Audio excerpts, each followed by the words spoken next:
It's the third round of the 2017 BRSCC Alfa Romeo Championship, and for this weekend we've come to the mini Nürburgring, Cadwell Park in Louth in Lincolnshire, to add some Italian flavour to one of the toughest racetracks in Great Britain. I think tough is an understatement, Jake, and as the cars head onto the grid for this first start, here is how they line up here at Cadwell Park. It's Brian Shrub and Chris McPhee on the front row of the grid, and then Vincent Dubois on his own in row 2. Then we look back to the Twin Spark runners with Andrew Bourke and James Browning on class front row. Then it's Richard Ford and Simon Cresswell ahead of David Messenger and Michael Tiedemann. Andy Inman and Paul Webster on row 4 with reigning champion Tom Hill back in 9th in class alongside Jeremy Chilton. So as Jake said, welcome to Cadwell Park in Lincolnshire. This is round number 5 of the 2017 Alfa Romeo Championship. Great to have you with us. And as the cars prepare for the start of this first race of the weekend, the green flag flies at the back. Here's a reminder of the starting procedure. The front 3 cars of modified and invitation class look to the lights in the top left corner. They go out and they get underway here in Lincolnshire. Good start from Chris McPhee in the Punto, but a better start in the second phase from Brian Shrub in the orange Alfa Romeo. And then Vincent Dubois in the silver 156. Meanwhile, here come the Twin Sparks as they start off separately. And a good getaway initially from Andrew Bourke in the orange and silver car. Then it's James Browning in second place. Simon Cresswell and Richard Ford are going side by side up towards Coppice for the first time as they turn their way through. Here are the leaders. Out of Charlie's, down Park Straight. It's still Shrub from Dubois and then from Chris McPhee. Up to the top of the hill at Park Corner, turn 4. Shrub holds the advantage.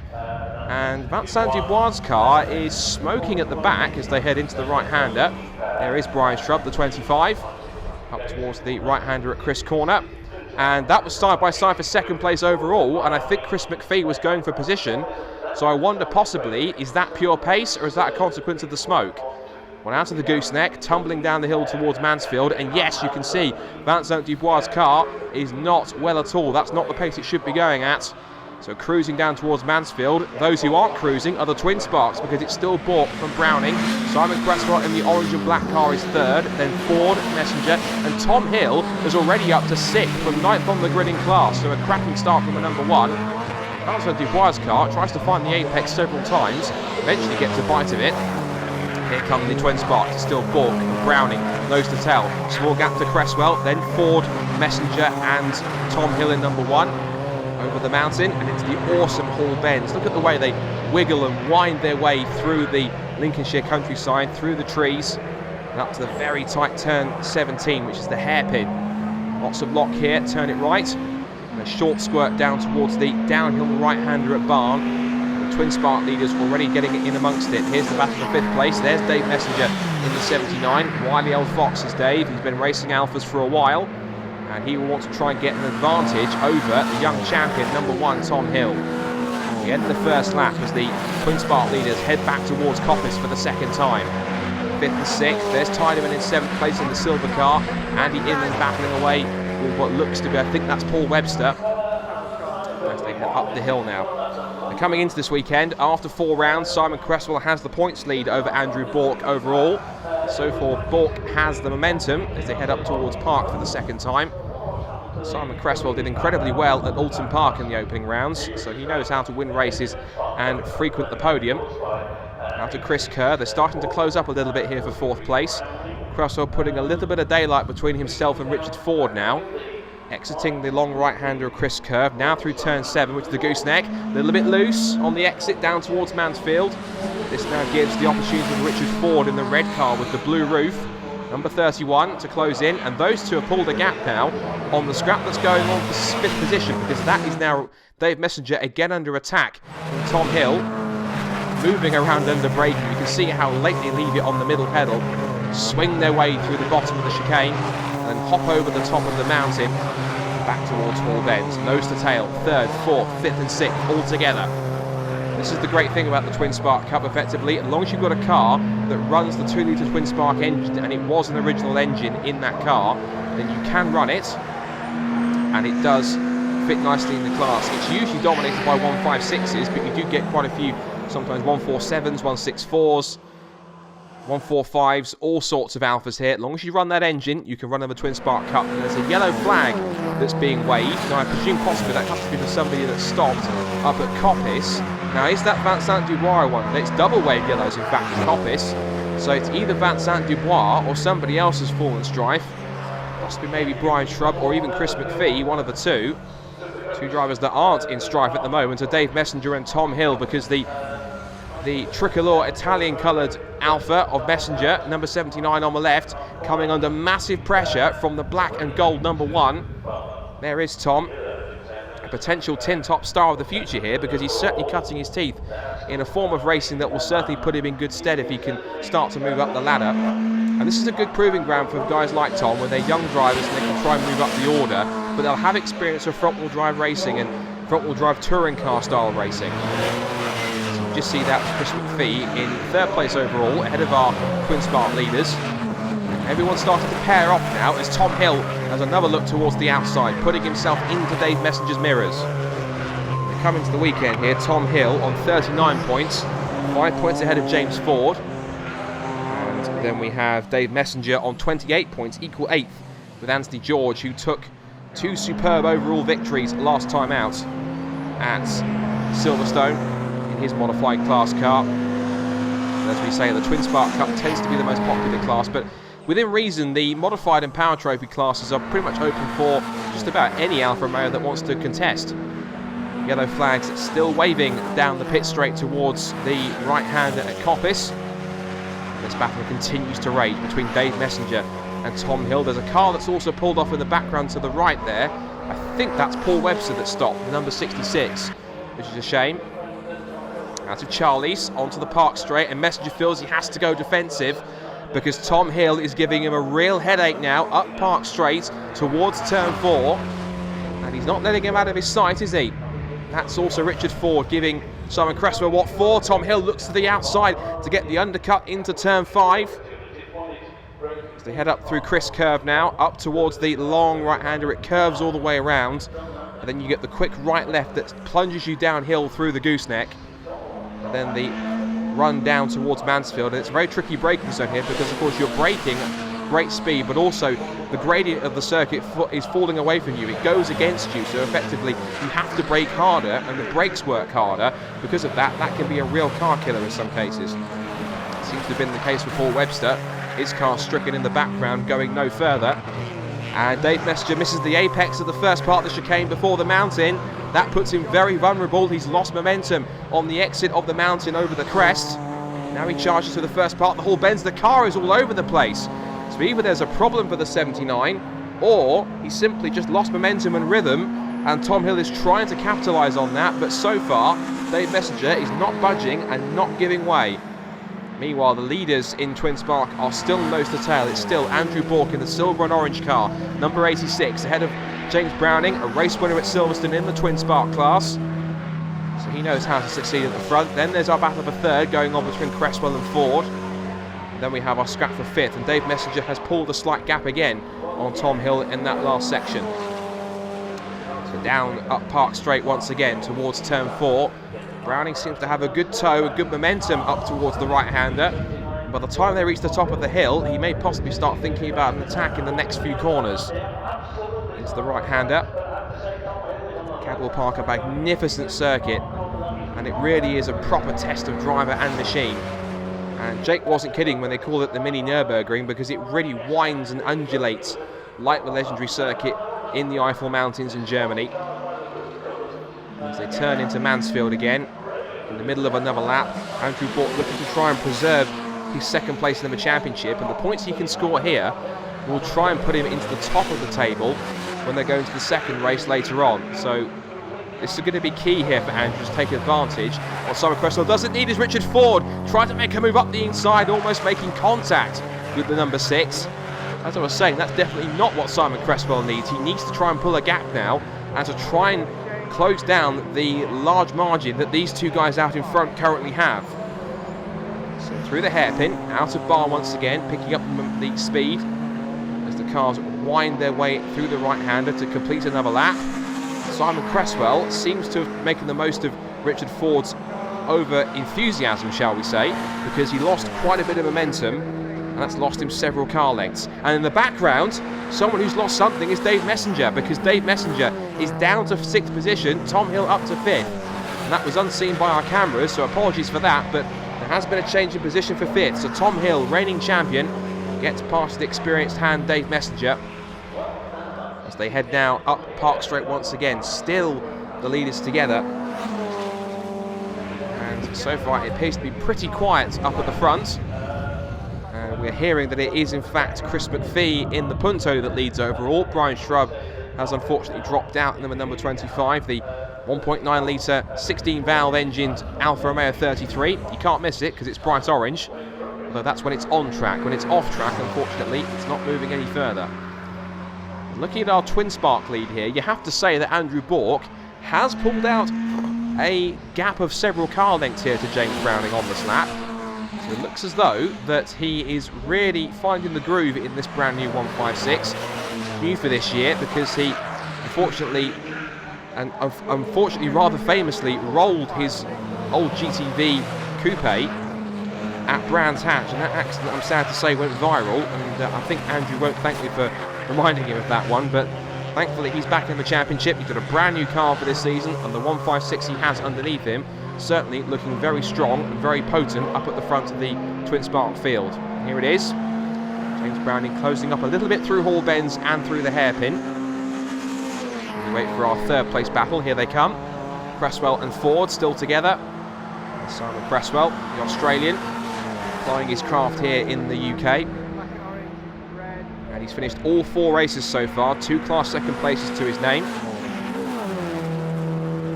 And still being chased down by Richard Ford. Up into the left-hander. And look at Tom Hill now. Now that Tom Hill has got past Dave Messenger, he really is starting to drop the number 79. Here is our fight for 3rd. It's still Cresswell ahead of Ford. These two keeping very close together, just like they are at the head of the field. So everyone's starting to pair off a little bit now, with the exception of that scrap for 5th, because now Tom Hill has dropped Messenger. He's got the clear track he needs as Ford puts himself into Cresswell's mirrors. Just makes him think a little bit more about who's behind him. Richard Ford continues to apply the pressure here. Out of Park Corner, through Chris Kerr, the long right-hander that takes them up towards the gooseneck. They flick their way down, and Ford is starting to close a little bit here. A little bit more pace in that 31 through Mansfield.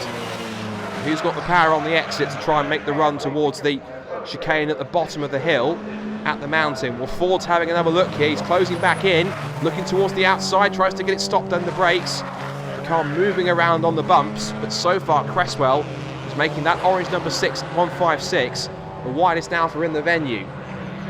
No wonder, because of course he's going to have to be careful. Both of them will have to be careful, because look at the rate that Tom Hill is catching the pair of them.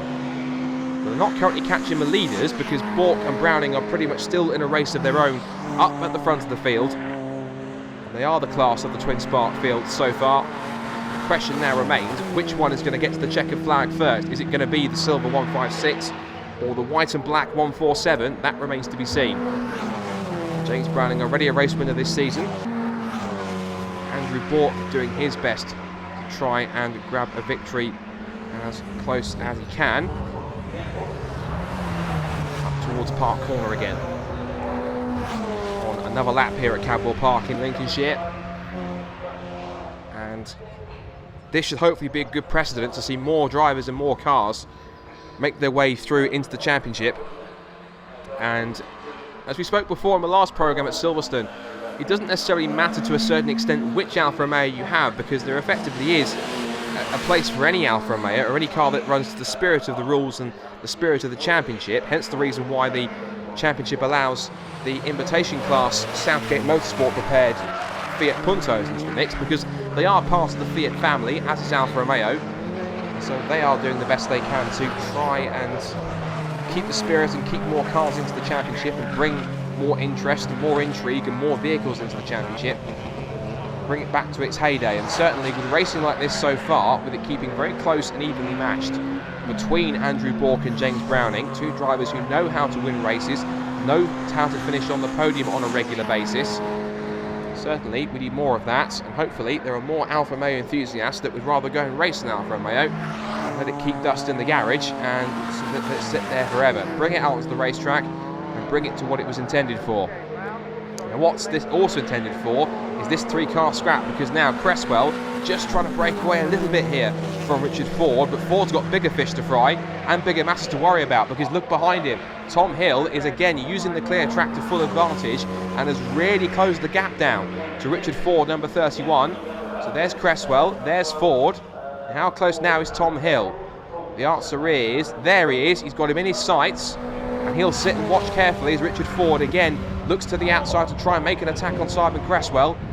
Again, just placing his car into his mirrors, trying to find a method to try and distract him, to put him off his course, to disrupt his rhythm and momentum. And if he can do that, one small slip up and Richard Ford will be on him like a shot. You can guarantee that.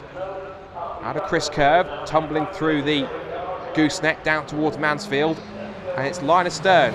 Cresswell, Ford and Hill as close as that. Up through Mansfield and off the corner. Look at the momentum Tom Hill got. Great speed off of Mansfield. He can now try and push, but Richard Ford's got other ideas because he's going to the outside to try and pass Simon Cresswell. There's almost contact into the first part of the chicane at the bottom of the hill before the mountain, but Richard Ford stood on the middle pedal hard enough to not make contact, and if there was, it was the lightest of touches, and I don't think it's dislodged anything in terms of a rear bumper or any bodywork, so both drivers getting away with that very, very lucky indeed. But this now brings Tom Hill straight into play now, and with a proper chance of not just getting a top 5 but also a spot on the class podium. And from 9th on the grid in class, that would be quite a sweet way to end the race for him. So down the pit straight again, nose to tail. Cresswell still holding on to 3rd, but Ford thinks of another move, looking towards the outside. They're going to be side by side towards Coppice. Oh, surely not. Richard Ford around the outside into a left-hander, and he's got it done. That is a sensational move for Richard Ford. I take my hat off to that one. That was a superb move. Threw caution to the wind, threw it round the outside, and straight through it into 3rd place.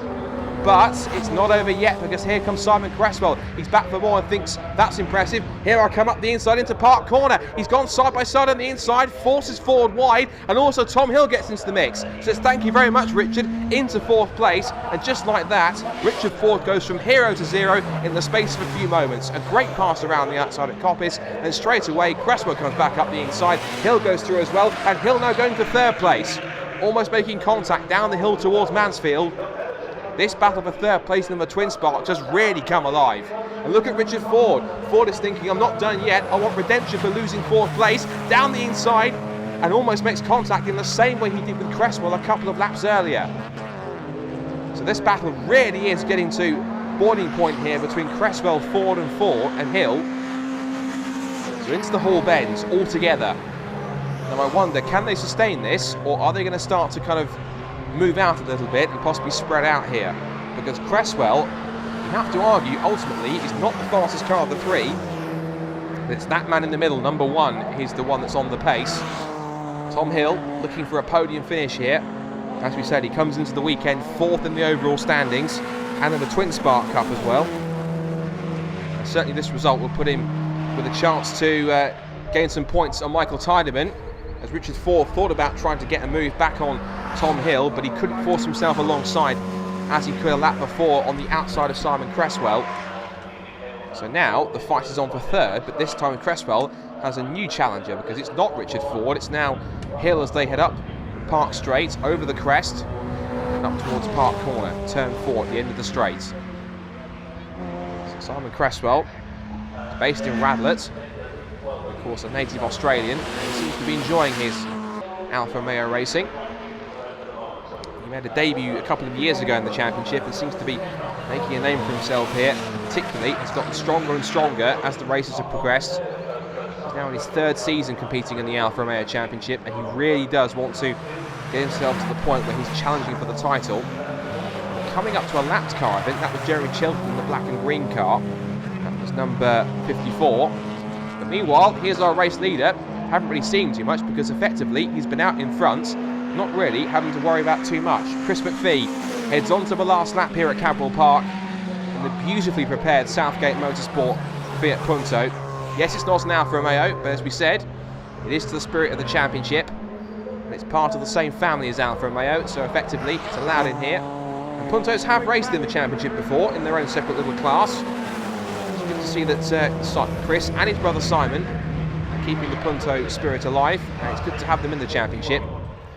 certainly proving that they don't have to be the car with the biggest horsepower or the biggest tyres or the most high-tech suspension or anything else like that in order to be the quickest. And with a circuit like this at Cadwell Park, it really does suit the cars that are maybe slightly underpowered, but a little bit nimbler, a little bit twitchier, a little bit more planted to the road, and because of that, they can negotiate the bends a lot clearer and a lot faster. That keeps the momentum up. And with these kind of cars here, it's a case of how you use the power, not as much how much of it you have. So into the chicane for the last time, up over the mountain. Car goes a little bit light as they head up towards the Hall bends.